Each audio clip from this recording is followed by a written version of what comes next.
Docencia universitaria por la Universidad Alas Peruanas. Doctora en Derecho por la Universidad Alas Peruanas. Docente de pregrado y posgrado. Cuenta con diversas publicaciones en temas de interculturalidad. Actualmente se desempeña como curadora procesal en el Poder Judicial. Ejerce libremente la profesión de abogada. Queda con nosotros la doctora Noemí Vizcardo Rosas. Bienvenida, doctora Noemí.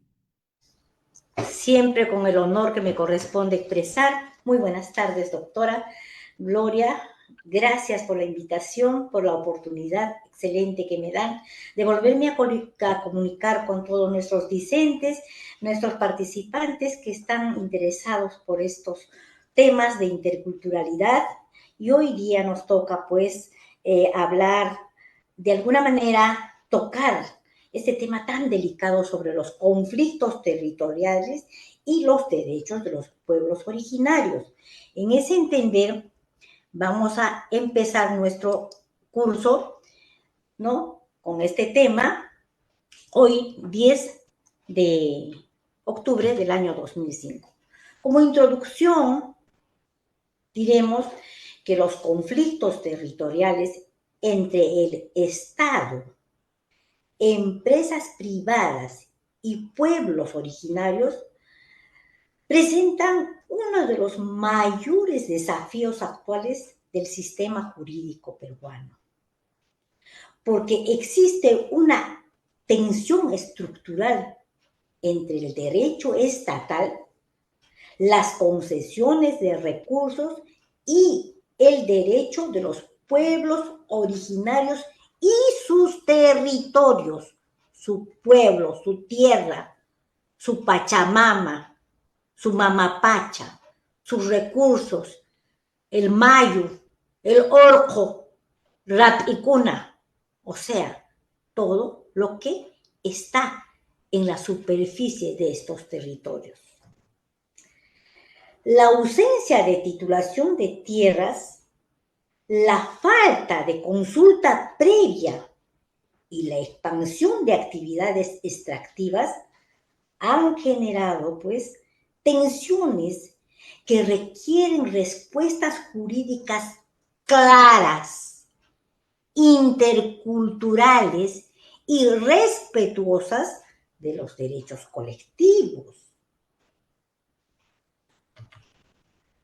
Esta conferencia propone un análisis sobre estos temas, un análisis jurídico con enfoque intercultural, centrado en el respeto a los pueblos originarios como sujetos de derecho y actores legítimos en la defensa de sus territorios, con un enfoque, por supuesto, jurídico para ustedes, jueces, fiscales, operadores jurídicos, auxiliares jurisdiccionales y del Ministerio Público de todo nuestro Perú. Los principales motivos para que se den estos conflictos territoriales entre el Estado, las empresas privadas y los pueblos originarios son muchos. Pero he tratado de subsumir los más resaltantes. Entre ellos tenemos, por ejemplo, el choque de derechos. ¿Qué significa?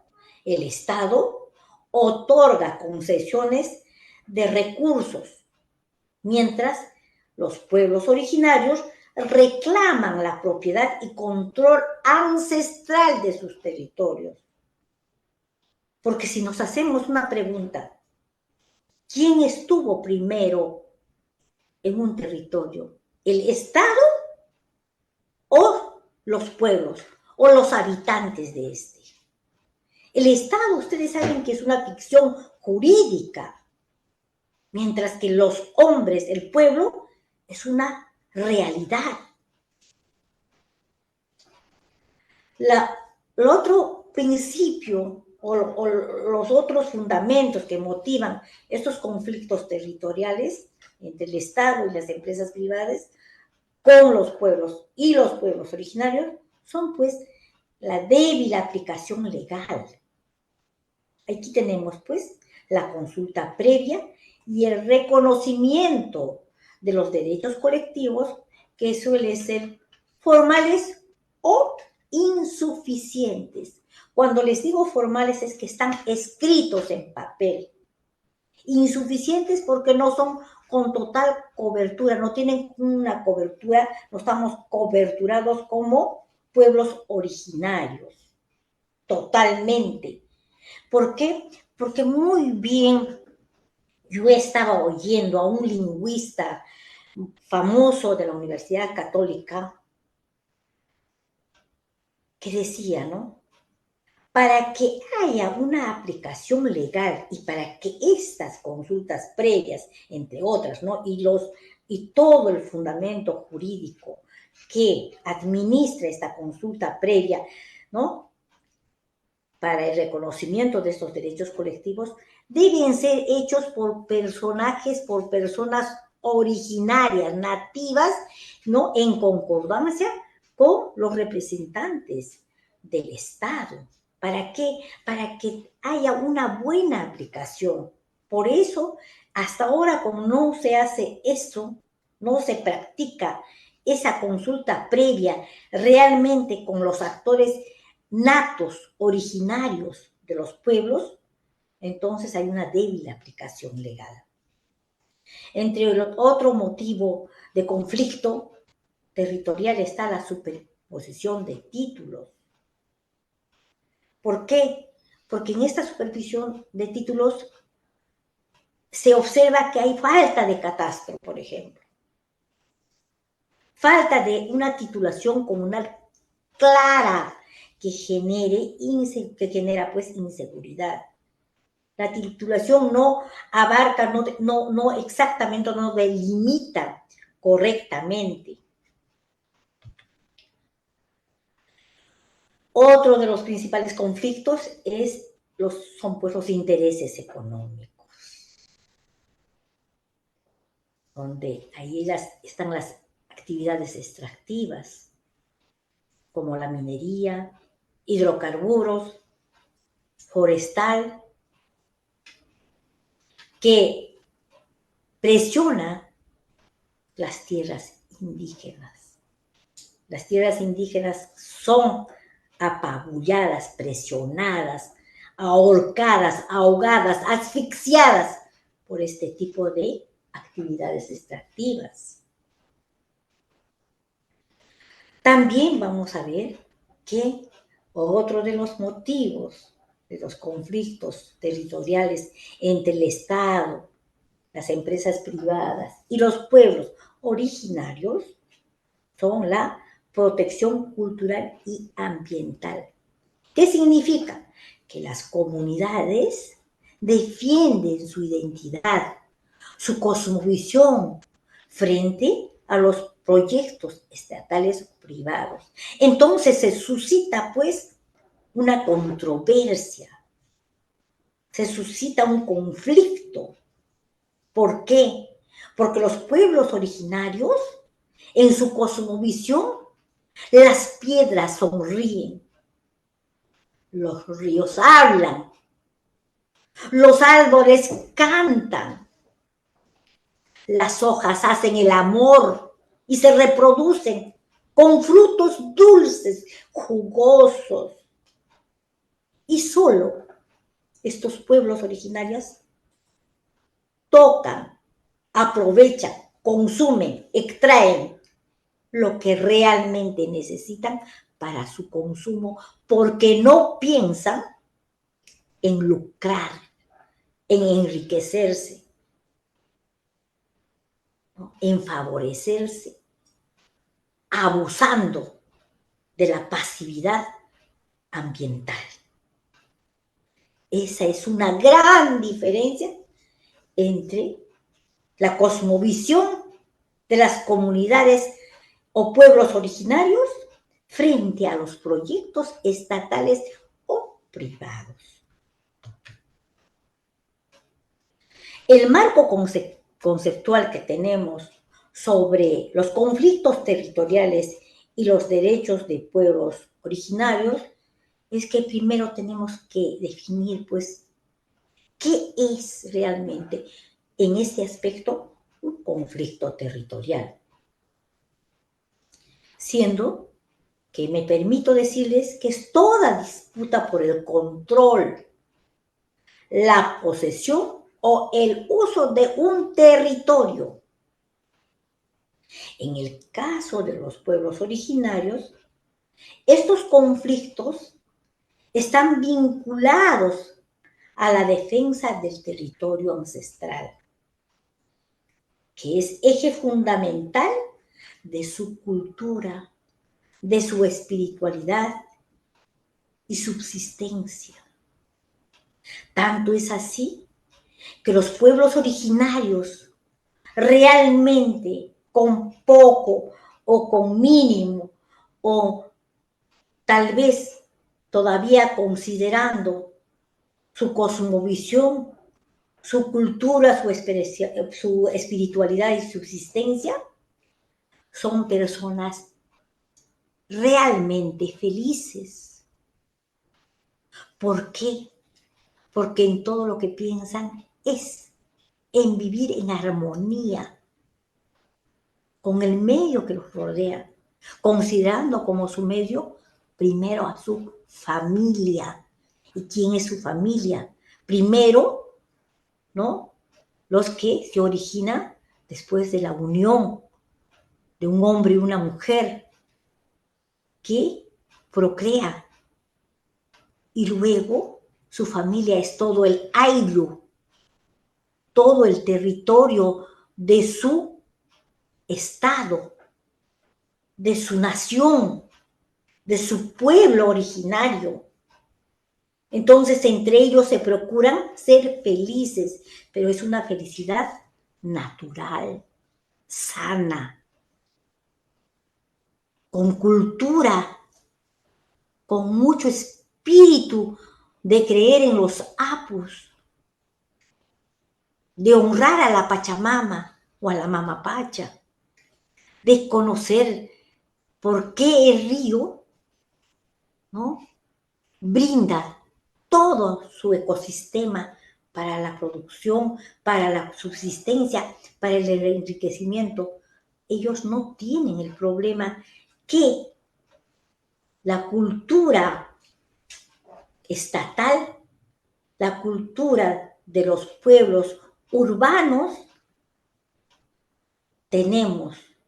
Ellos no se preocupan por las riquezas materiales, sino por conservar su espiritualidad, cultura con una subsistencia natural, elemental, necesaria, no para engordar, para engrosar, ni para guardar dinero, ni para conseguir tantos bienes materiales que en lugar de hacernos felices, nos intranquiliza.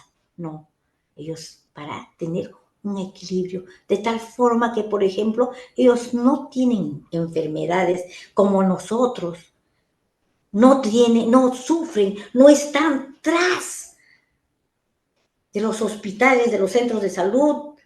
Ellos usan toda su cultura, usan su cosmovisión, sus productos, sus recursos naturales para este tipo de vivencia. Entonces, en vista de eso, pues surge este conflicto territorial cuando, ¿no?, estos pueblos originarios, ¿no?, están vinculados a tener que defender este territorio ancestral. Un conflicto territorial también ocurre pues, cuando dos o más actores disputan el uso, posesión o control. Y por último, significado de un mismo territorio. En el caso del Perú, esto suele involucrar siempre a las comunidades campesinas e indígenas o nativas, ¿no?, a las empresas extractivas, sean nacionales o transnacionales, y al Estado, quien es pues el autor y el único que hace las concesiones, proyectos u omisiones que devienen en este conflicto territorial. La ausencia de titulación de tierras es otra de las causas de los conflictos territoriales en el Perú. Estos conflictos territoriales en el Perú ahora más que nunca han aumentado en frecuencia e intensidad. En las últimas décadas han afectado principalmente a estas comunidades campesinas y pueblos indígenas, ¿no? Siendo una de las principales causas estructurales de estos conflictos la ausencia de una titulación clara, segura y definitiva de tierras y territorios comunales. Para que no exista una titulación clara, segura y definitiva de tierras y territorios comunales, también hay causas estructurales. Entre esas tenemos, por ejemplo, la superposición de derechos entre concesiones mineras, áreas naturales y comunidades campesinas. Les cuento como algo de anécdota. Este fin de semana, el 5 de octubre, como todos sabemos, de repente, algunos no, pero se supone, se conmemora siempre el Día de la Medicina. Y en el Perú, pues, se honra y reconoce a próceres de la medicina peruana Daniel Alcides Carrión, que dicho sea de paso, es de Cerro de Pasco. En ese entender, he tenido la oportunidad de visitar este lugar donde se rinde pues homenaje a este héroe que se inoculó o se hizo, en realidad inocular no es el término, que a pesar que lo usan hasta los médicos, pero se hizo, se rasgó la piel y se introdujo el virus de la viruela o de la verruga, ¿no? Entonces, con esos síntomas y luego de un proceso, él falleció, pero dio mucho digamos, a la investigación para que se creen las medicinas necesarias para esta enfermedad que era realmente mortal, necesidad mortal. Estamos hablando de hace 140 años atrás. Entonces yo he visitado porque mi esposo es médico y es muy afectuoso con este héroe, ¿no? Con este señor de la medicina que aportó mucho para la medicina peruana y mundial. Entonces fuimos a conmemorar pues un aniversario más, el 140, y he visitado y he quedado tan impactada porque el lugar donde él ha nacido está más o menos a unos 5 o 10 minutos de la provincia de Pasco. ¿Y qué creen que he visto ahí? No tomé fotos, no hice nada porque he quedado tan impactada.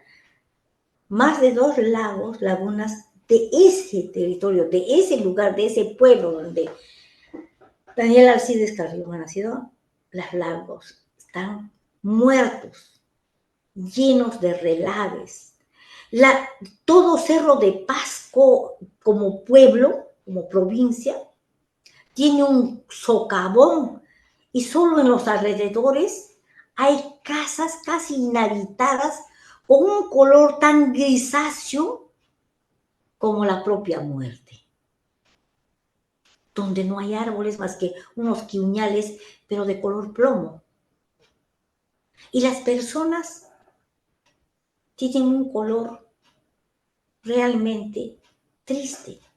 No sé, de repente hay algunos de ustedes participantes de estos lugares de nuestra patria, donde inclusive siendo zona urbana, estas concesiones mineras, la ambición de extracción está convirtiendo en tierras muertas. ¿Y qué está pasando con el pueblo?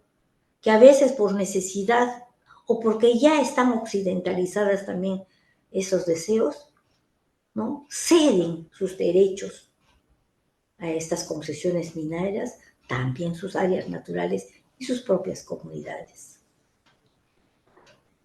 Así hay muchos territorios, los que conocen todo lo que es desde Ticlio, todas esas concesiones donde las extractivas mineras, todo lo que es Huancavelica, todas esas zonas realmente son para llorar. Y no más acá en Lima, hacia Churín, Ollón, todos esos lugares están siendo afectados. Pero como les digo, ¿cómo?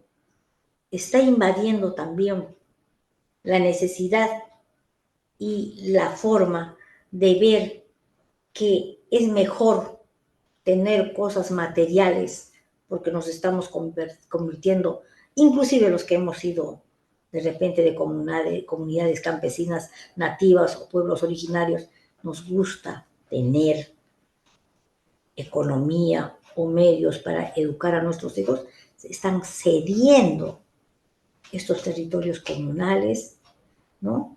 Y se están superponiendo los derechos entre estas concesiones mineras con las áreas naturales y sus propias comunidades, nuestras propias comunidades.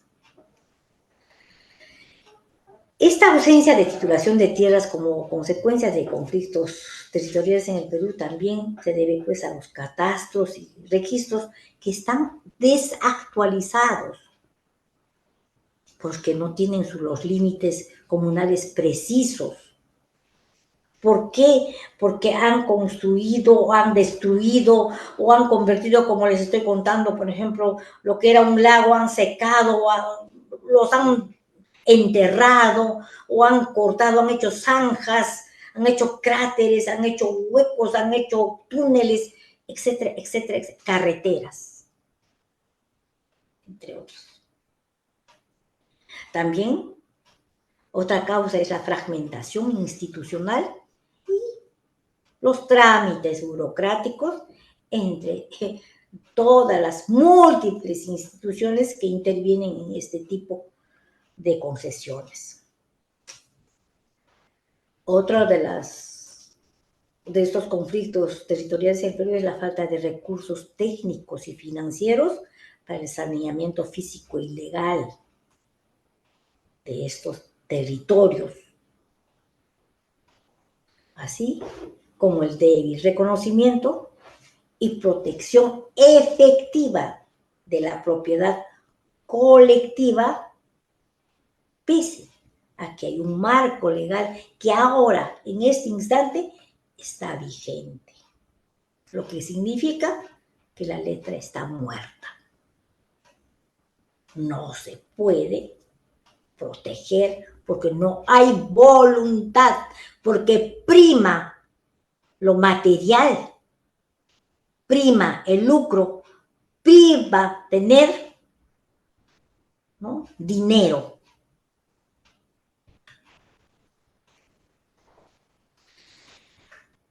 Como contexto legal y social en la ausencia de titulación de tierras, que es causa de los conflictos territoriales en el Perú, está pues el artículo 88 de nuestra Constitución Política, en el que se establece que el Estado garantiza el derecho de propiedad sobre la tierra en forma individual o comunal.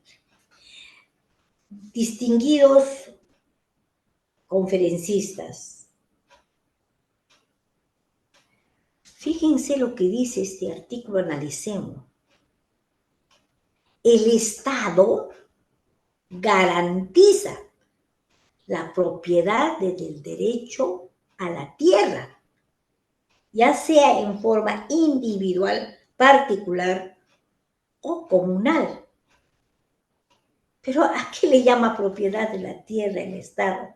Ya vamos a ver después. ¿Será realmente la comunidad o nosotros como personas individuales, propietarios inclusive de la tierra donde de repente algunos tenemos la suerte de tener una casa? Porque la mayoría de nosotros ahora vive en el espacio, en el aire, porque la propiedad es horizontal, ¿no? Compramos los aires y ahí pues no tenemos propiedad sobre la tierra. Sin embargo, donde está parado el edificio, realmente el Estado nos garantiza ese derecho sobre la propiedad de la tierra. ¿O es que puede suceder de que encuentran un yacimiento o se dan cuenta de que necesitan extraer de repente, ¿no? Algún mineral? ¿O porque realmente somos propietarios de la tierra? Sea individual o colectivamente, no solo en la comunidad, sino hasta en lo urbano. Es una gran pregunta. Sin embargo, el artículo 88 de esta Constitución establece, ¿no?, respecto al derecho de la propiedad sobre la tierra en forma individual o comunal para las comunidades campesinas nativas. Pero esto va más allá, inclusive para nosotros. Asimismo, pues el convenio 169 de la Organización Internacional del Trabajo, que está ratificado por el Perú, obliga al Estado a reconocer y proteger los territorios de los pueblos indígenas. Sin embargo, a pesar del marco normativo, en la práctica, muchas comunidades no cuentan con títulos formales de propiedad, o estos son incompletos, superpuestos o no reconocidos por las autoridades estatales. Es decir, no están registrados, ¿no? Otra anécdota. Tengo una cliente de Espinar que sus padres han sido comuneros natos, porque han nacido en dicha comunidad, en una comunidad. Padre y madre han constituido un hogar, una familia, han nacido los hijos, pero lamentablemente el padre sufría de una enfermedad pues grave y tuvieron que ir al Cusco para atender esta enfermedad. El padre fallece, la madre tenía más o menos unos 50 años de matrimonio, la madre sufre emocionalmente, se siente abatida y también contrae una enfermedad donde tenían insuficiencia cardíaca, entonces tenía que estar con un control permanente de salud y tenía hijos pues menores y niños que atender con la educación, entonces tuvieron que emigrar a la ciudad, Cusco. Pero tenía este señor, ¿no?, el esposo, ¿no?, de la comunera, tenía otros hijos mayores, 2 hijos, creo, una hija, y dejaron pues a la administración de todos sus pastizales, su vivienda en esta comunidad, para ellos migrar por razones de salud y de estudios, los menores. Eso hace más o menos unos 8 o 10 años. Resulta que ahora que ya la madre está prácticamente con 90 y tantos años, los hijos ya son profesores y una enfermera, creo, de un hospital, ¿no? Han pretendido volver a su comunidad y a retomar su vivienda, pues sus terrenos, sus pastizales. Resulta que no todo había pasado a nombre de la hermana mayor, hija del primer compromiso del papá, y ahora la comunidad los ha desconocido porque según su estatuto, ¿no?, cuando durante 4 años se van de la comunidad, pierden ese derecho de ser comuneros. Como comprenderán, en la práctica, ¿no? Esto es un abuso. ¿Por qué? Porque no garantiza el Estado tu derecho de propiedad. No garantiza. Y además, no están titulados, pues, esos terrenos. Y quien manda y ordena son los gerentes, los administradores comunales, las autoridades comunales, ¿no? El presidente, tienen sus estatutos, y de acuerdo a los estatutos, pues es como si tuviera, ¿no?, una constitución política, ustedes saben, en los pueblos originarios. Así es, en las comunidades campesinas nativas funcionan con estatutos, reemplazando prácticamente a la constitución del Perú. En el Perú, la propiedad del subsuelo pertenece al Estado.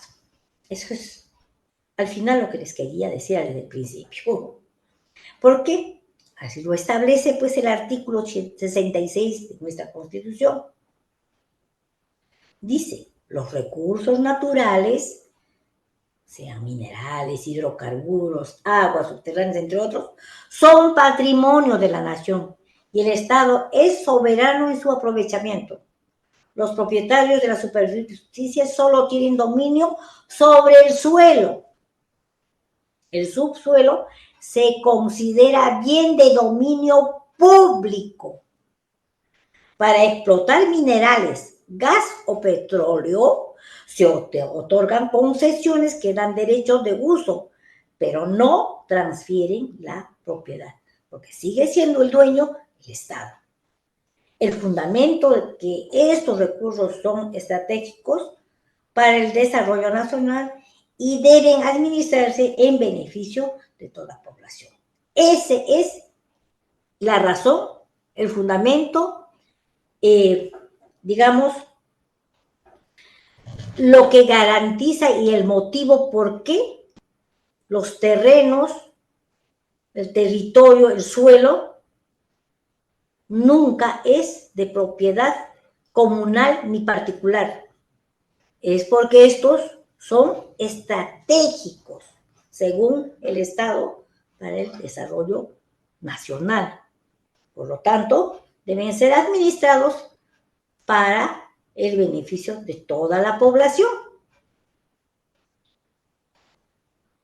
Pero tanto así es que la superficie de derechos, la falta de titulación genera conflictos. Sí, la superposición de derechos, por ejemplo, es que las empresas mineras forestales o de hidrocarburos reciben concesiones sobre territorios que las comunidades campesinas o nativas ocupan ancestralmente. Y esto, pues, genera enfrentamientos. También por la falta de titulación se da, pues, una inseguridad jurídica. Las comunidades viven con temor de ser desplazadas o desposeídas de sus tierras o despojadas de estas por intereses privados o por las propias decisiones del Estado. La falta de planificación estatal es otro problema que genera conflictos, porque el Estado otorga permisos y realiza proyectos sin verificar, ¿no?, adecuadamente los derechos territoriales que ya existen o preexistentes. Asimismo, también hay, pues, problemas entre las propias comunidades vecinas que genera conflictos. ¿Por qué? Por la falta de límites claros entre comunidades campesinas e indígenas contiguas, o sea, entre vecinos. Les voy a contar, por ejemplo, acá hay un caso de la comunidad Tres Islas que está en Madre de Dios, Puerto Maldonado. Esta comunidad enfrentó conflictos con empresas de transporte y madereros debido a una superposición de derechos otorgados por el Estado sin respetar la posición ancestral de esta comunidad nativa Tres Islas. Otro caso emblemático, este es otro conflicto, mire, de Espinar. El enfrentamiento con empresas mineras que han estado vinculadas a la falta de respeto de los derechos territoriales de las comunidades, quienes denuncian que nunca se les tituló adecuadamente, ni menos se les consultó. O sea, la consulta previa nunca funcionó. Como verán, todas estas causas tienen consecuencias de los conflictos por falta de titulación. Y esas consecuencias son, por ejemplo, la violencia y la represión. Los conflictos territoriales suelen pues, terminar en enfrentamientos con la policía o con las fuerzas del orden. Hasta el ejército interviene. También criminalizan a los líderes indígenas y comunales. ¿Quiénes? El Estado. ¿Por qué? Porque estos defensores de sus tierras son denunciados penalmente y muchas veces son encarcelados, son perseguidos, son atormentados y son maltratados, minimizados, invisibilizados, ¿no? ¿Por qué? Porque inclusive sus lenguas nativas no son respetadas, por lo tanto, la justicia estatal interviene en forma horizontal, sin tener ese cuidado y ese derecho que es un derecho humano. También, pues, este conflicto por falta de titulación promueve la desconfianza hacia el Estado. Esta falta de titulación agrava la percepción de exclusión y abandono por la que se sienten los pueblos, las comunidades indígenas, pueblos originarios. Así también la pérdida cultural y ambiental, porque al no tener pues seguridad sobre sus tierras, muchas comunidades se ven afectadas de modo de vida tradicional. Como les he dicho, hay una invasión cultural. ¿Y qué podemos hacer sobre todo esto? Yo me preguntaba, digo, ya sabemos el problema. Más o menos hemos estudiado, hemos analizado por qué se suscitan estos conflictos. Pues yo, humildemente, he traído algunas propuestas de solución. Una de ellas es la aceleración del proceso de titulación comunal. ¿Para qué? Para priorizar el saneamiento físico-legal de las tierras indígenas y campesinas. Otro, el reconocimiento del territorio integral.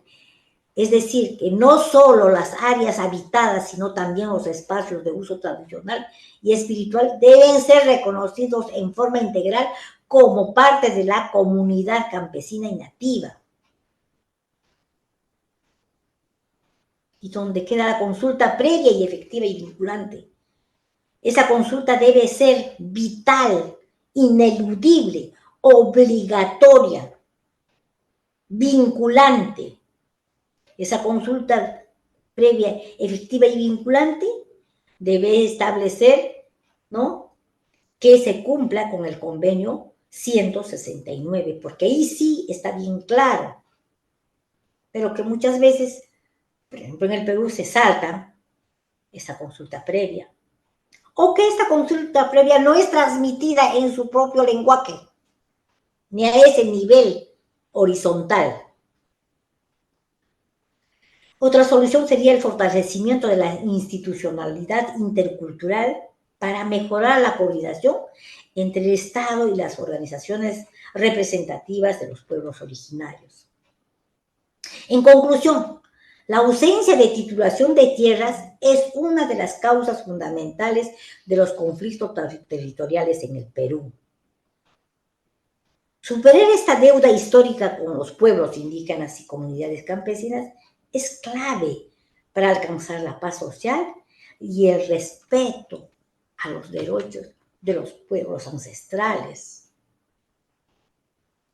Dicho esto, tendríamos que ahora sí preguntarles cuál sería el rol de jueces y fiscales, pues, frente a la ausencia de titulación de tierras como causa de los conflictos territoriales en el Perú.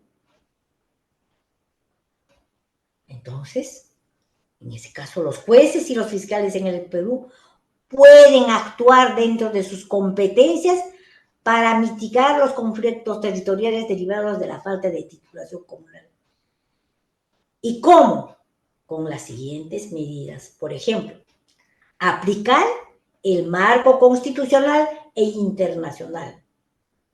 Reconocer el derecho de propiedad comunal conforme al artículo 89 de la Constitución Política del Perú, el Convenio 169 de la OIT y la Declaración de la ONU sobre los derechos de los pueblos indígenas.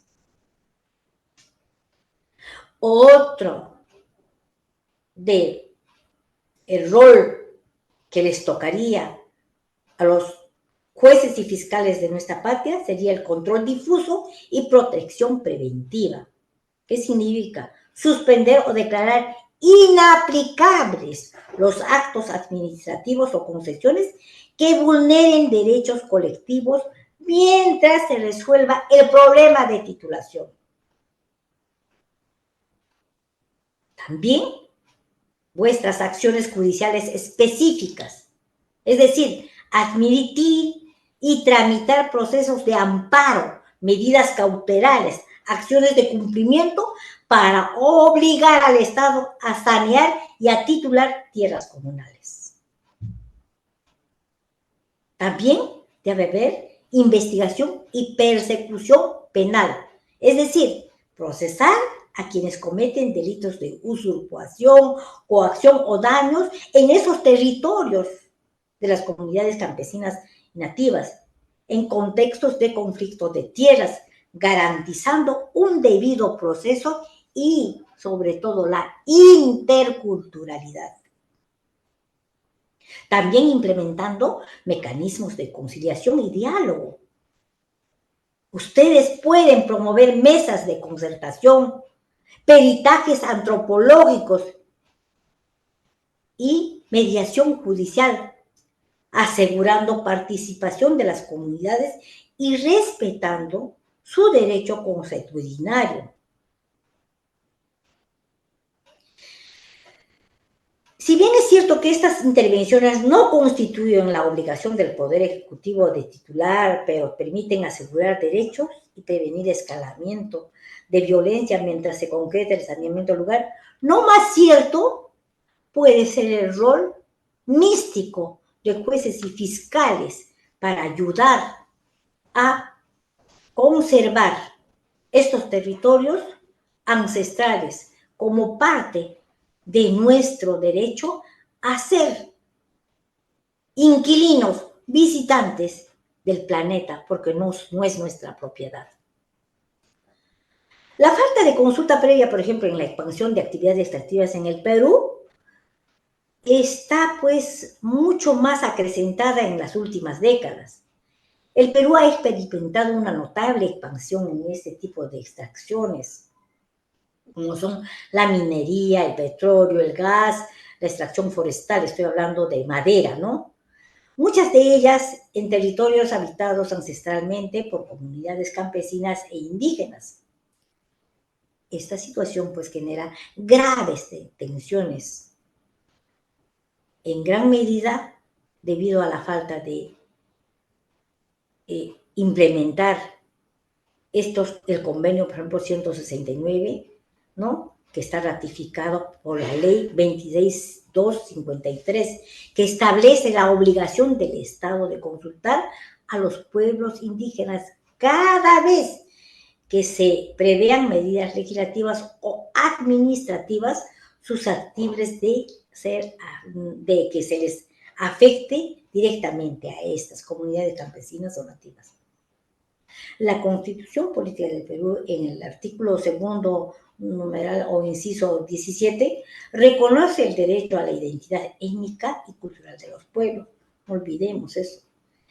Y la ley 29785, que es la ley del derecho a la consulta previa, que fue promulgada el año 2011 y en el que yo intervine como traductora en quechua de esta ley, pero como los nativos, las comunidades campesinas nativas indígenas quechua hablantes no saben la mayoría leer ni quechua ni castellano, entonces este es un papel muerto que solamente forma parte del acervo documentario para decir que se hizo, reconoce este derecho en el ordenamiento jurídico nacional.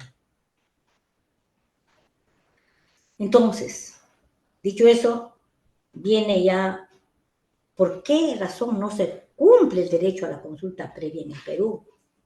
Bueno, es, por ejemplo, por intereses económicos del Estado y empresas extractivas.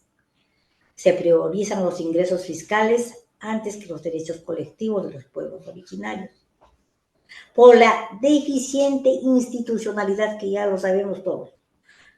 Hay pues organismos como el Ministerio de Energía y Minas que promueven inversiones, pero no garantizan mecanismos efectivos de esa consulta previa. Otra de las causas es la falta de identificación adecuada de pueblos indígenas. ¿Por qué? Porque muchas comunidades no son reconocidas como pueblos originarios a pesar de que son evidentes sus rasgos culturales. No basta hacerlo, sino parecerlo. Acá es, no basta parecerlo, sino quieren que sea con un documento de repente legal. Y eso no es correcto. Los procesos de consulta formales, pero no vinculantes. Son esas decisiones que ya están tomadas antes del proceso de diálogo. O sea, ya se comprometieron, ¿no? Ahora, también están los derechos, la violación de los derechos fundamentales, como es a la tierra, al territorio, a la libre autodeterminación y a la participación. También están los conflictos socioambientales. El Observatorio de Conflictos de la Defensoría del Pueblo en nuestro país reporta que más del 60% de los conflictos sociales están relacionados con las actividades extractivas. ¿Y dónde queda la contaminación ambiental? Que es la que afecta pues a las fuentes de agua, bosques, la biodiversidad, que sustentan modos de vida tradicionales y que inclusive pues están siendo afectadas las partes urbanas, o sea, las ciudades, las grandes urbes. ¿Por qué? Porque teniendo contaminación ambiental está contaminado hasta los frutos, todas las verduras, plantas, etcétera, etcétera, y se usa en extremo abonos, fertilizantes, entre otros, plaguicidas y todo eso, que nos están afectando también a nosotros. También hay pues un desplazamiento y pérdida de cultura. Los proyectos extractivos modifican el entorno y provocan la migración forzada de estas comunidades campesinas y nativas. Entre estos, por ejemplo, es el caso Conga, que queda en Cajamarca. La empresa minera Yanacocha impulsó un proyecto sin consulta previa, generando protestas masivas. Como resultado se dio muertos, heridos y la suspensión del proyecto. Otro caso, el lote 192 en Loreto. Reiterados conflictos entre comunidades indígenas amazónicas y el Estado por la explotación por la exploración petrolera sin consulta. Otro, el proyecto Bambas en Apurímac, tan mentado, que se trata pues de que las comunidades que no fueron consultadas por el cambio del proyecto de transporte minero se movilizaron generando un conflicto que persiste, imagínense, ya 10 años, o sea, desde 2015. Por tanto, las consecuencias de falta de consulta, criminalización de líderes indígenas, pérdida de legitimidad del Estado, deterioro de la convivencia democrática e intercultural promueven pues todos esos conflictos territoriales, ¿no? ¿no? sobre los derechos de los pueblos originarios. ¿Qué se propone? Aplicación real, anticipada y vinculante de la consulta previa. El reconocimiento pleno de los pueblos indígenas y sus territorios. El fortalecimiento de la institucionalidad intercultural, ¿no? La reforma de políticas públicas extractivas con derechos humanos. En conclusión, el crecimiento económico del Perú no puede seguir siendo sustentado en la vulneración de los derechos colectivos. La falta de consulta previa en la expansión de actividades extractivas no solo genera conflictos, sino que profundiza la exclusión histórica de nuestros pueblos indígenas. Cumplir con este derecho no es una opción, sino una obligación jurídica y ética del Estado peruano. Entonces, viendo todo eso, ya hemos dicho que debemos cumplir, ¿no? Este tipo de procurar ayudar desde el lugar donde nos encontramos. El concepto de concesiones forestales, por ejemplo, son aquellas, pues, son contratos administrativos mediante los cuales el Estado otorga a una persona natural o jurídica el derecho de aprovechar esos recursos forestales o de fauna silvestre en terrenos de dominio público. Este tipo de concesión, ¿no? es por un tiempo determinado, bajo condiciones de sostenibilidad, pago de derechos y obligaciones ambientales y sociales. El Estado sigue siendo dueño del recurso, pero autoriza su uso mediante un contrato. Los tipos de concesiones forestales, por ejemplo, son concesiones para el aprovechamiento de maderable, como les dije, ¿no? que es hasta más o menos, hasta en realidad 40 años, que pueden ser renovables. Las concesiones no maderables, que se refieren a los productos de frutos, resinas, hojas, cortezas, fibras, entre otros que también pueden ir hasta la concesión hasta 40 años, también renovable. Luego las concesiones de ecoturismo, ¿no? que se trata del derecho a usar bosques con fines turísticos, que también van para hasta un plazo de 40 años, también renovables.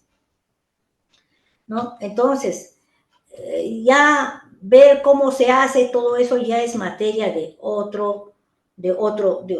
reunión, de otra de repente conferencia. Entonces, en conclusión, las concesiones forestales son contratos mediante los cuales pues, el Estado otorga el derecho de aprovechar de manera sostenible los recursos forestales y de fauna silvestre en terrenos de dominio público, que son supervisados por el CERFOR y fiscalizados por OSINFOR, con un enfoque de sostenibilidad, consulta previa y conservación de la biodiversidad. Ejemplo de casos. En Madre de Dios hay concesión, por ejemplo, de forestal y minera que superponen los territorios de las comunidades nativas y áreas protegidas. En la Amazonía peruana también hay superposición entre las comunidades indígenas y lotes petroleros. Ejemplo, el lote 116. En la Sierra Central, pero no ir muy lejos, comunidades campesinas con títulos comunales se ven afectadas por concesiones mineras superpuestas, ¿no? otorgadas sin consulta. Siendo así, ¿no? el territorio no solo es tierra. Para que los pueblos originarios, ¿no? sean conservados en su historia, cultura y vida, deben ser protegidos en sus derechos. No es una concesión, sino una obligación institucional y convencional este derecho. Como operadores de justicia, jueces y fiscales, tienen ustedes el deber de controlar la legalidad, proteger derechos fundamentales y garantizar el pluralismo jurídico en los procesos de concesión. ¿Y esto qué implica? Exigir la consulta previa auténtica, asegurar procesos transparentes y respetar la jurisdicción indígena para que la explotación de recursos naturales se desarrolle con justicia social y respeto a la diversidad cultural. De este modo, pues, asegurar un equilibrio entre el desarrollo económico, justicia social y respeto a la biodiversidad cultural. Dicho esto, yo quiero decirles una frase. Para lograr una buena vida consultando a nuestras comunidades y en diálogo respetuoso, tenemos la obligación de construir este lema, este dicho. Tenemos la oportunidad de lograr una buena vida, pero para eso hay que consultar a nuestras comunidades, pero con un diálogo horizontal, respetuoso. ¿Para qué? Para que juntos consigamos y sigamos construyendo tal vez un buen vivir. Suma causaininchispaca, ayukunatan tapuspa, kusa rimainimpi, sutichananchis, ayin causainimpa cananchis. Añay, gracias por haberme escuchado. Ahora sí voy a dar paso inmediato a que tal vez en estos breves momentos me puedan hacer algún tipo de preguntas o intervención o deseen que esclarezca algo. Gracias, doctora, por su tan magistral exposición.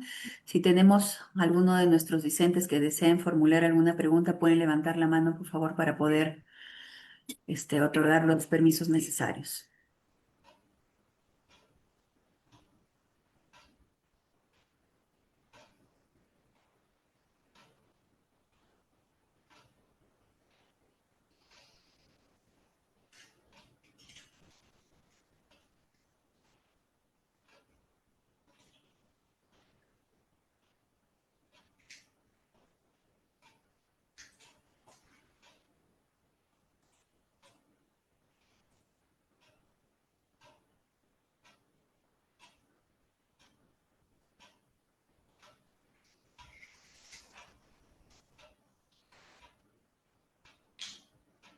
Tenemos a la doctora Lira. Buenas noches. Sí. Buenas noches con todos. Buenas noches, doctora. Muchas gracias por su exposición. Muy interesante. Es un tema que a mí me interesa mucho, el aspecto del pluralismo jurídico, ¿no? Y cuando se produce esta tensión y estos conflictos entre los derechos que competen a las comunidades nativas y campesinas y, bueno, la jurisdicción que ejerce la justicia ordinaria, ¿no? Pero en cuanto a las tensiones que se producen entre las propias comunidades campesinas, yo quisiera saber cómo pueden resolver entre ellas sus tensiones. Por ejemplo, ¿no? Si se comete un delito, un hecho reprochable penalmente para las comunidades, y una comunidad A dice, no, esto se ha cometido dentro de mi territorio. Y otra comunidad B dice, no, esto se ha cometido en el mío. ¿Cómo podrían solucionar este conflicto, digamos, de competencia que se produce entre estas comunidades, ¿no? Muchísimas gracias, doctora Lira, por la pregunta. Qué interesante. Fíjense, si hablamos de delitos comunes, de faltas comunes o de transgresiones que tienen ámbito jurisdiccional y competencia, la justicia estatal, pues definitivamente tendríamos que someternos a, digamos, a que todos ya manejan partes de la cultura y no tienen, digamos, mucha competencia o no tienen competencia como comunidades nativas en resolver este tipo de conflictos o de problemas. En ese caso, pues, tendríamos que basarnos en la competencia y la jurisdicción de la justicia estatal. Sin embargo, si se trata de conflictos territoriales, como es el tema que estamos tratando, en estos conflictos territoriales, como les he dicho, hay mucho oscurantismo, hay mucha dejadez del Estado que no ha logrado. Por favor, apague, alguien tiene el micrófono abierto. Hay una intervención, hay una interrupción. Por favor, apague el micro. Doctora Gloria, que apaguen el micro, había alguien. Bueno, como le decía doctora Lira, si el conflicto es territorial, cada comunidad campesina y nativa tiene sus estatutos y generalmente ellos, sus linderos las dividen a través de los ríos, acequias, cerros, entre otros. Pero si hay un conflicto donde tiene injerencia, competencia, la justicia estatal, lo único que tiene que hacer es pedir, lo primero, pues, ¿no? Planos, catastros y ver realmente los linderos que limitan dichas comunidades, si son vecinas. Pero si los conflictos, como le digo, por ejemplo, son conflictos territoriales entre ellos o conflictos de origen delincuencial u otros, pues ellos, ustedes saben que tienen ciertas competencias hasta cierto tipo de faltas o de infracciones. Entonces, eso está delimitado. Pero justamente este tema que hemos tratado se llama, pues, conflictos territoriales. Y esos conflictos territoriales originan, doctora, que también se hagan rebote en los otros tipos de conflictos personales o sociales.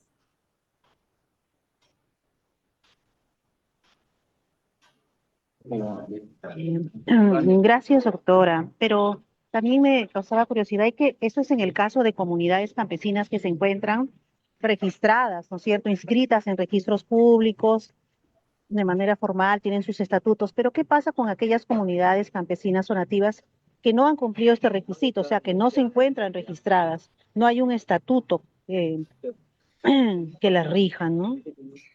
Doctora Dalila, todas las comunidades campesinas y nativas en el Perú, de todas maneras, están ya, ¿qué le digo?, insertadas en la legislación y medianamente reconocidas. No, me estaría hablando de pueblos no contactados de repente. En ese caso, ellos tienen su justicia, su justicia natural, nativa. Tienen una justicia propia, ¿no? Entonces, donde la justicia estatal de repente ni siquiera llega.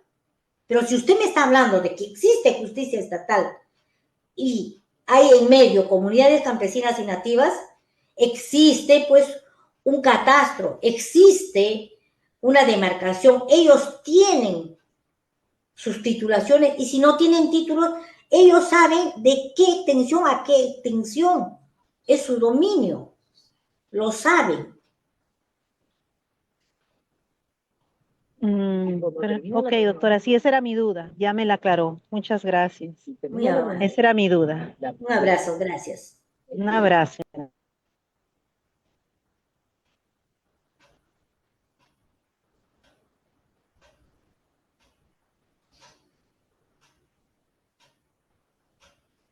Como usted, no sé. Rodrigo.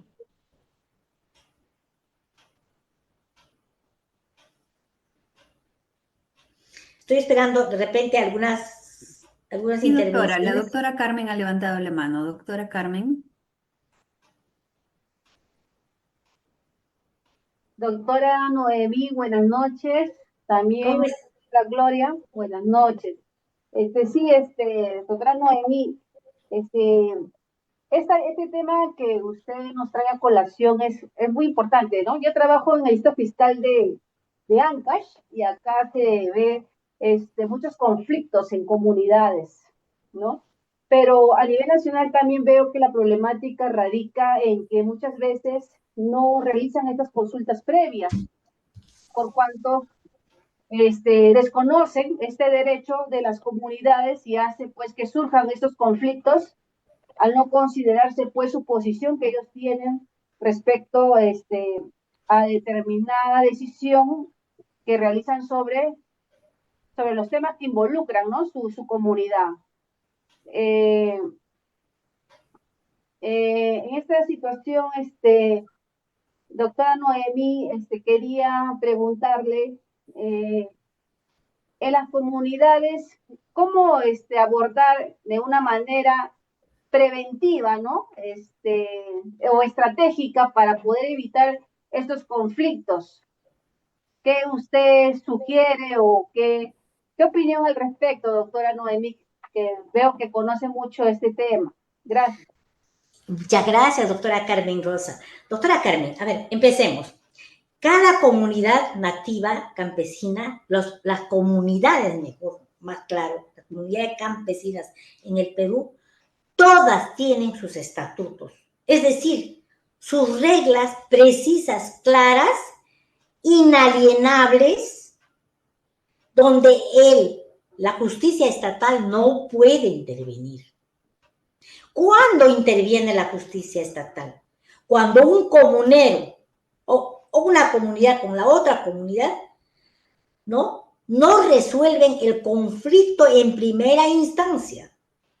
O sea, sus autoridades comunales no se ponen de acuerdo, entonces ahí sí intervienen las instituciones estatales que las rigen, ¿no? Hay instituciones estatales que a dónde acudir. Entre ellas está el Ministerio de Cultura, el Ministerio de Agricultura, ¿no? Está digamos, los lugares donde se protegen los recursos naturales renovables y no renovables, ¿no? O sea, hay ministerios inclusive en el Estado como organización donde estas comunidades recurren para resolver en última instancia ese tipo de conflictos.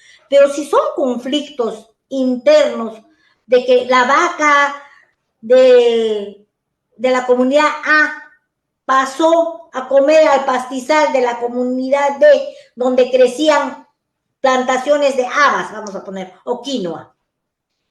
Y esa comunidad, ¿no? Se ve perjudicada en cuanto a su derecho comunal. Entonces, ese tipo de conflictos los resuelven entre las comunidades. ¿Y qué quiere decir eso? Entre las autoridades comunales, pero previas asambleas ordinarias o extraordinarias, donde estas autoridades comunales llevan las determinaciones y la solución de estos conflictos como alternativa. Más o menos es lo que nosotros aquí en la justicia estatal hemos implementado, digamos, la conciliación extrajudicial. Ese tipo, pero en comunidades campesinas y nativas. Las comunidades son autónomas. El Estado peruano solo interviene cuando ya el conflicto realmente avasalla o supera su ámbito de competencia y donde se pueden cometer inclusive delitos o transgresiones civiles o superposición de territorio. Una superposición de territorio comunal se define pues en el ministerio, ¿no?, correspondiente. Ya no es un conflicto, porque si no habría una instancia estatal, porque el Estado peruano es uno. Dentro de ese Estado peruano están las comunidades campesinas, que si bien es cierto se rigen por sus normas internas, como es sus estatutos, que es como la Constitución Política del Perú, lo más cierto es que el Estado peruano, ¿no?, es otra instancia donde determina las competencias y determina realmente la solución del conflicto. No sé si está conforme, doctora Carmen. Gracias, doctora. Sí, doctora, gracias.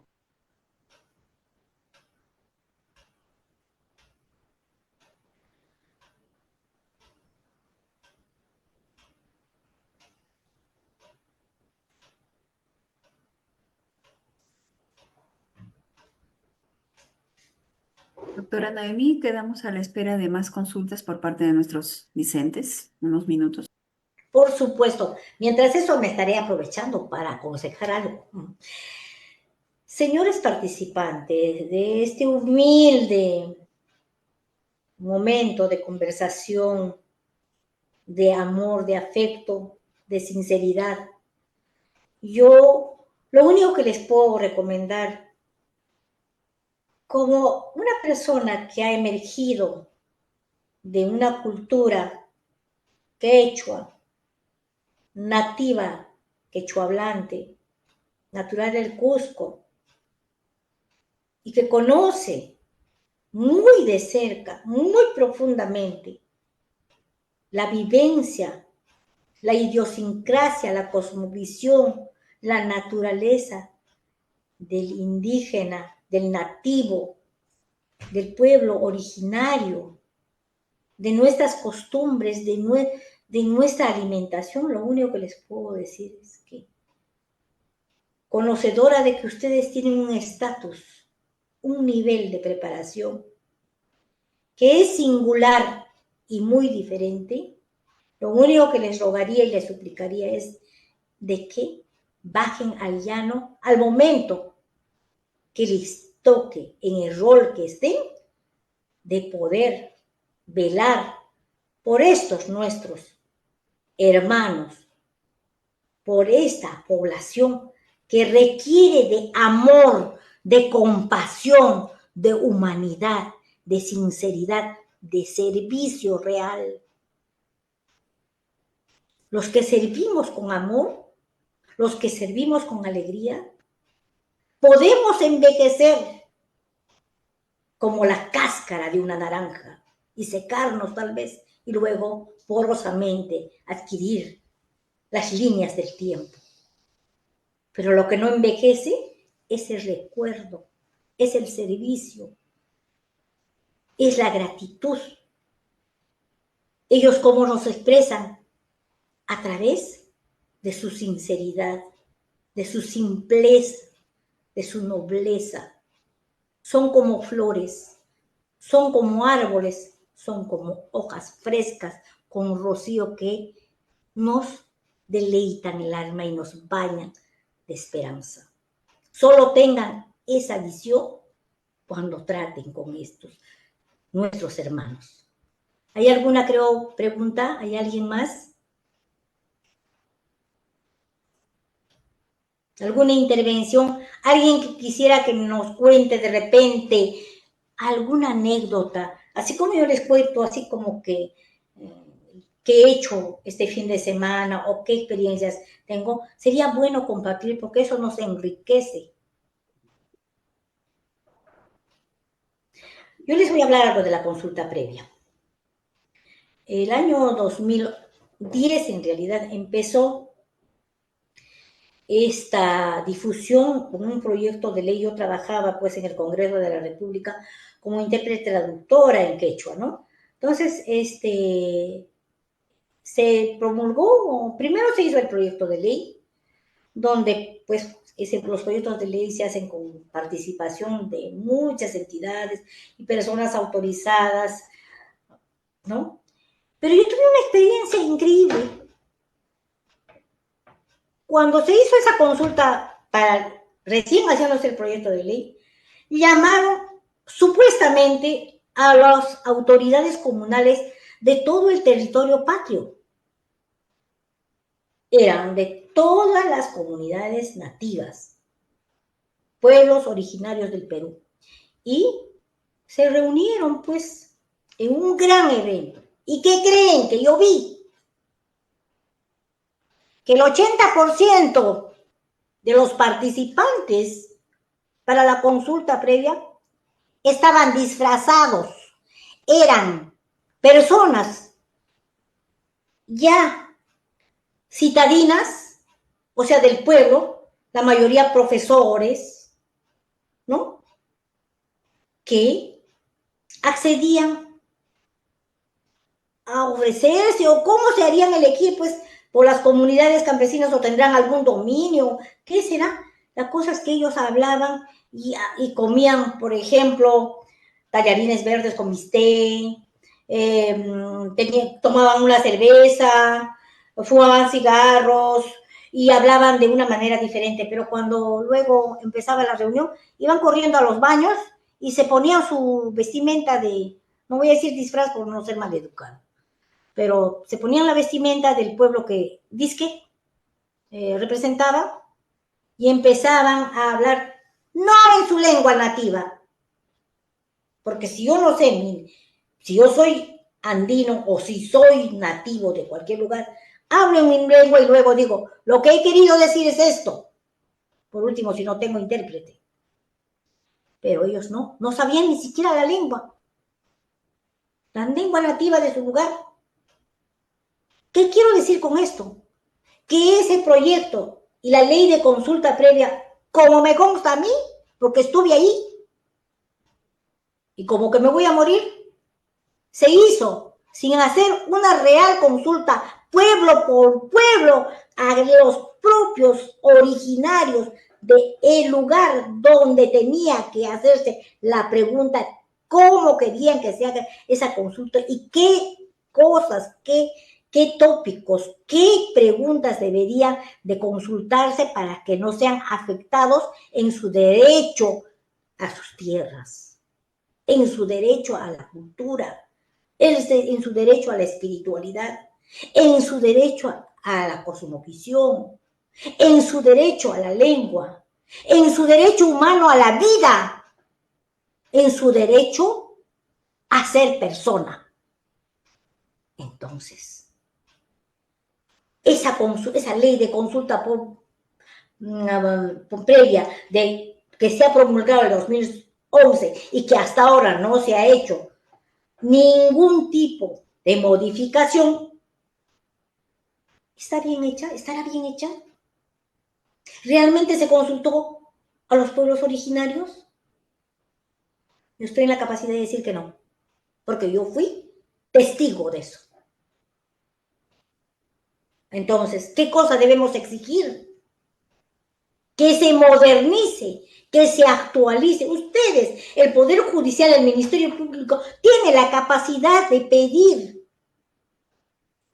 al Poder Legislativo para que pueda inclusive modificar esta norma, pero que la consulta previa sea realmente al pueblo y no a los que se ungen y fingen de representantes de estos. Porque si bien es cierto, el pueblo habla, no tiene voz porque no hay quien lo diga y no hay gente valiente que pueda decir, esto no fue así. Hay varias cosas que yo sé como intérprete. ¿Por qué? Porque yo oía a los políticos que les enseñan a las otras personas inclusive para que digan, aseveren, atestiguen, modifiquen o hablen lo que les conviene políticamente. Mientras eso exista, distinguidísimos conferencistas, el país no va adelante, sino siempre va a tener este tipo de conflictos, de descontento, de controversia. Siempre vamos a estar enfrentados los citadinos, los estatales, con los originarios. Y aquí ustedes tienen el rol más importante y les dije, ojalá que esta conferencia sea difundida nuevamente para que ustedes la recuerden y piensen. Como operadores de justicia, ustedes, y ya les he dicho, qué cosas pueden hacer en favor de estos pueblos originarios cuando les toca administrar justicia para ellos. Eso es lo que les puedo decir. Acá yo sigo en la conferencia, creo, porque a mí me enseñaron algo cuando estuve en la universidad. Los participantes que no preguntan es por dos motivos. O es que lo han entendido todo, o es que no han entendido nada. Yo diría uno más, o es que no les interesa. Yo pienso que siempre hay algo que preguntar, siempre hay que acotar en la vida, porque no podemos estar conformes o no podemos estar llenos solamente de lo que un orador, un participante dice. Doctor Julio Vidal Vázquez, ahí lo veo, creo que quiere intervenir. Adelante, por Sí, favor. doctora, muy buenas noches, muy bonita su disertación. Doctora, usted sabe que Colombia es más, nos lleva unos pasos más adelante en el tema de interculturalidad y la aplicación de las normas. Lamentablemente es cierto. Eh, el tema es este, la ley de consulta previa obviamente ha quedado solamente como el elemento decorativo, pero ¿cómo estamos en el avance con la consulta previa de los comunidades nativas no contactadas? Porque antes teníamos la presunción de que si no estaban no contactadas, bueno, daban su anuencia, pero ahora tengo entendido de que si no son personas no contactadas, implícitamente irroga su negatividad a que intervengan sus terrenos o inclusive su cultura. ¿Qué me podría usted indicar, doctor? En el Perú, en realidad, de los no contactados, habrán 2 o 3 todavía comunidades no contactadas, a lo mucho, ¿no? Pero de estas no se sabe intervenciones agresivas de extracciones ni concesiones, ¿no? Sin embargo, pienso yo de que el Estado, al tener el artículo 88 de la Constitución Política del Perú y las demás, donde determina que son propietarios del subsuelo, si en una comunidad no contactada hubiera un yacimiento petrolero, pongamos, ellos no van a parpadear para proceder a la concesión y a la extracción de este, ¿no? Caso del gas de Camisea, a pesar de que no ser una comunidad campesina, ni nativa, ni no contactada. Camisea está en la selva del Cusco.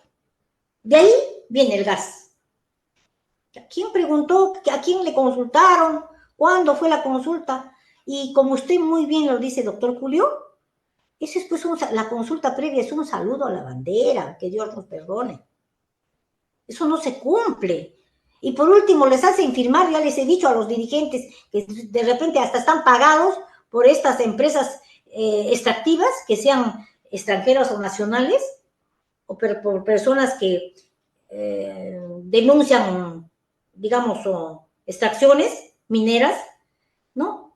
Y aceptan en nombre de la comunidad que ni siquiera sabe. Y las no contactadas, yo no sé cómo se ven realmente en Ecuador, pero está un poco más desarrollada, digamos, la protección, porque, dicho sea de paso, bueno, por algún motivo hay otro tipo de autoridades y otra visión, ¿no? Pero aquí en el Perú, de las comunidades no contactadas no se conoce nada, ¿no? No se sabe.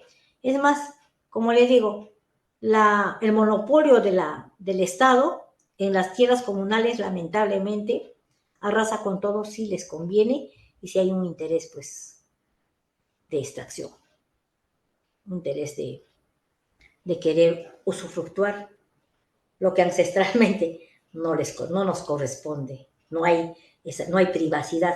Tu casa no es tu casa. Huasiquia camanan huasiquicho. Tu casa es del Estado. En cualquier momento puedes volar. Esa es la triste verdad, doctor Julio. Así que, ¿qué le puedo decir de las no contactadas? En papel están todas protegidas, en papel, ¿no? A través de esta ley de consulta previa. Pero en la realidad no, señor, pues. Y además, ¿dónde están los piratas, los que extraen ilegalmente? Ahí están. Y a veces llevan su coquita, su arroz, azúcar, llevan un poquito de ropa o los niños están con algún tipo de enfermedad, les regalan espejitos, tipo los españoles cuando vinieron a conquistarnos disimuladamente, por ejemplo, a Cajamarca, ¿no? Trajeron su puñadito de achadas, de cosas así para engañarnos, para hasta lograr, ¿no? Despojarnos, desollarnos.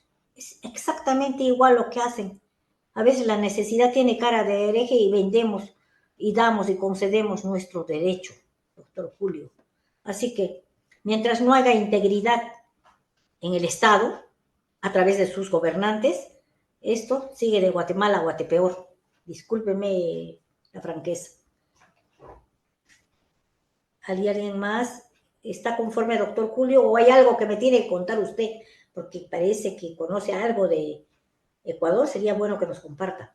De paso aprendemos. Doctor No, Julio. conforme, sí, conforme con tu explicación, pero más yo me apego a la doctrina y jurisprudencia colombiana con relación al tema de interculturalidad, que más que la ecuatoriana. Creo que su Tribunal Constitucional ha avanzado un poco más que nosotros, inclusive nuestro Tribunal Constitucional de alguna manera avasalla, ¿no? Los derechos de las comunidades campesinas y nativas, y incidiendo sobre todo en su cultura, en su forma, en su cosmovisión. Gracias, doctor. Gracias, doctor. Muy amable. Un honor conocerlo.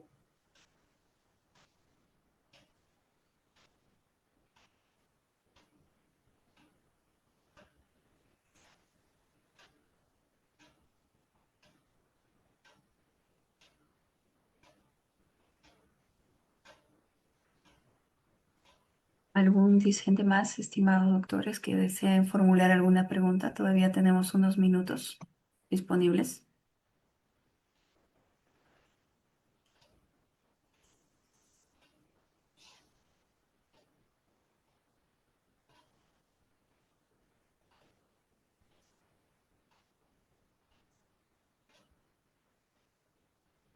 Doctora Noemí, creo que no tenemos más dudas o consultas, ¿no? Por lo cual estaríamos terminando con esta conferencia. A nombre propio y de la Academia de la Magistratura, como siempre, doctora, nuestro agradecimiento por compartir con nosotros y con los discentes sus amplios conocimientos sobre el tema de interculturalidad. Muchas gracias, doctora. Y la verdad que yo sugeriría de que nuestros intervinientes, nuestros discentes, nuestros participantes, nuestros oyentes, realmente se interesen más por el Perú profundo, por el Perú sin voz, por el Perú que existe pero no se ve, por el Perú que está incorporado inclusive en nuestra legislación, pero que no es tratado singularmente porque no se entiende que son diferentes en lengua, en costumbres, en cultura, en derechos. Pero todos somos hermanos, todos somos iguales. Por lo tanto, sería bueno que nuestros jueces, nuestros fiscales y todos los operadores judiciales, los auxiliares jurisdiccionales, se aboquen y sigan tomando este tipo de fuerza, porque solo vitalizados con el amor al prójimo y con una cultura intercultural real, podremos ayudar a que nuestro Perú sea mejor que hoy, mañana. Un abrazo, muchísimas gracias, doctora. Doctora, disculpe, doctora, acaba de... Ah, no, ya bajó la mano. Teníamos una... No, si quiere subirla, que la suba, no baje, doctor, la mano, suba la mano. Ya. Tenemos Encantada. una última consulta de la doctora Alejandrina. Doctora. Sí, doctora Alejandrina. ¿Me estamos escuchando, doctora?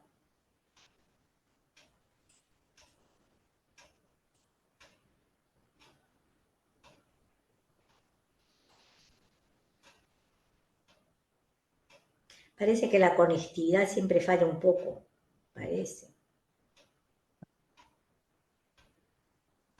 Doctora, estoy ascendiendo la panelista, doctora Alejandrina.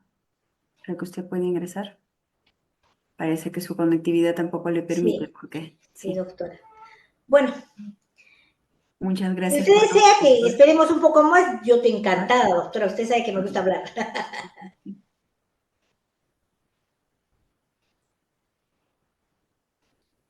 Ya, ahora sí. Ya tenemos ahí. Buenas noches, doctora Alejandrina. ¿Me escucha? Sí, doctora, la escuchamos, doctora Alejandrina. Ay, Buenas doctora, noches. disculpe. Sucede ¿Cómo está? que no encontraba el micrófono y no había forma de cómo maniobrar esta máquina. Discúlpeme, doctora, buenas noches. Buenas Alejandrina, noches, le qué habla. gusto, doctora. Yo le hablo de Pucallpa. Yo estaba toda buena atenta de todo el la clase con usted desde temprano. Me da mucho gusto que al menos pudiera tener esa visión amplia, muy fuerte de parte suya, que nos transmite al menos en esta cátedra que hemos recibido a mí, al menos particularmente en esta zona que trabajo, tropical, selva, pude experimentar, digamos así, más de cerca esa comunicación, esa interrelación que es vital para un ser humano, el contactarnos con personas que tienen diferente cultura, diferente creencia, diferente interpretación. Entonces, yo rescato de esta charla que usted nos trae, en el sentido de que efectivamente nosotros, como fiscales, estamos en un lugar privilegiado. Digo ello porque nos permite, primero, amar a nuestro prójimo y en el lugar que estamos, en mi caso, poder ser útil para poderles llevar el derecho, hacerles conocer la ley, por ejemplo, y también comprenderlos y aplicar conforme a, sus, a su cultura, a su real entender, lo que sé hablar verdad, explicar lo que es en la materia que corresponde a su derecho, en defenderlos, en orientarlos. Entonces, eso a mí más que siempre les digo a los que vienen a mi despacho, que el papel, la ley está escrita, ¿no? Y nosotros venimos acá a aplicar la ley, aplicamos la ley, efectivamente, pedimos una pena, pedimos una sanción, una reparación, pero eso solo es una parte que está estipulada en la ley y tiene su curso. Pero ¿y dónde está la otra parte? ¿Dónde está el tema de poder tener yo más empatía? Por más de que fuere agraviado, sea investigado, sea testigo, sino esa parte que siento yo que se ha perdido a pesar del tiempo por muchas otras circunstancias, ¿no? Entonces, yo, bueno, trato de rescatar ese sentido que tengo de servir y de entenderlos y de poder quizás hacer un poquito más como mujer, como un ser humano y ponerme quizás también en su posición de que concurren acá faltos o con esperanza, con preocupación, en algunos casos enfermos, ¿no? En algunos casos con tantas cosas en su cabeza, con amenazas, con intimidación, ¿no? Con cosas que incluso que no comprenden ellos, cómo hacernos entender lo que les pasa en realidad. Es difícil, ¿no? Pero eh, yo rescato el punto cuando usted nos señala que sí, tanto los jueces como los fiscales sí estamos en un lugar privilegiado, porque tenemos oportunidad de acercarnos a la gente, de entenderlos y de hacerles comprender con esa empatía lo que sabemos hacer, el bien, la justicia. Y de veras yo, ese es el punto que me llena, ¿no? Y me siento contenta cuando al menos puedo entender a alguien o se puede ir contento o al menos he podido servir para al menos eso, ¿no? Darles paz a esas personas que vienen. Gracias, doctora. Yo rescato mucho de esta clase y no quería terminar la clase sin que le haya dicho, no podía ingresar ese rato por causa de que no aparecía el impar volumen. Gracias, doctora. Doctora Alejandrina, gracias a usted por su generosidad y por hacerme saber de que existen fiscales, operadores de justicia como usted en nuestro país y entonces ya está ganada esa parte tan humana a la que nos hemos referido, ¿no? Porque no es necesario a veces ser parte de ellos, sino solo ser como ellos en un momento de nuestra vida. Muchas gracias, doctora. Un honor también conocerla y Dios mediante alguna vez nos abrazaremos nuevamente. Si no es personalmente, tal vez en otro curso. Un abrazo para ustedes. Saludos a Pucallpa, hermosa tierra, que sí conozco también, porque alguna vez he viajado a enseñar allá a jueces y fiscales, ¿no? En nombre de la academia. Estoy hablando de los años 2015, más o menos. Sí, doctora. Un abrazo, doctora. Gracias. Muchas gracias a usted. Gracias, doctora. Doctora Noemí, estando ya en la hora pactada para el término de esta conferencia, nuevamente nuestro agradecimiento a nombre propio de la Academia de la Magistratura por contribuir en la capacitación de nuestros magistrados y auxiliares de justicia. Gracias, doctora. Un abrazo y buenas noches. Buenas noches. Estimados discentes, a partir de este momento pueden ustedes ir registrando su horario de salida. Se les sugiere cerrar sesión y volver a ingresar con su usuario y clave. Buenas noches con todos. Buenas noches, doctora. Buenas noches, estimados discentes.